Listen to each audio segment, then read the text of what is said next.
muhtaram prezidentimizni biz mahalla tizimi uchun juda katta bir imkoniyatlar yaratilishi bo'ldi. Ya'ni mahalla raisi uchun mana yana 8-qanot qo'shildi.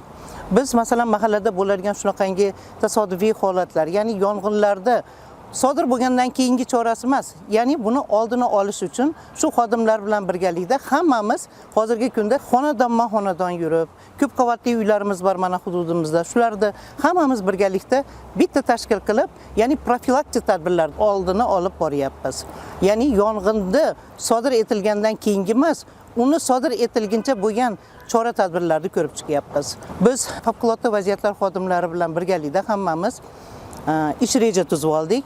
Har kuni ertalabdan mana ishni boshlashdan oldin hammamiz birgalikda o'tirib, shu ish reja bo'yicha ishni olib boramiz. Ya'ni har bir xonadonga kirib, yong'inni oldini olish bo'yicha qanday choralar ko'riladi.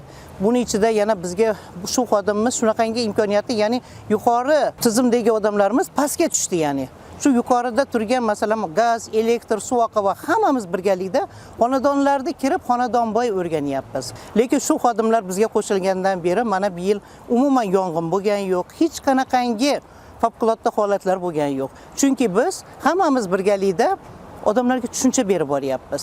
Buning uchun eng avvalo muhtaram prezidentimizga rahmat.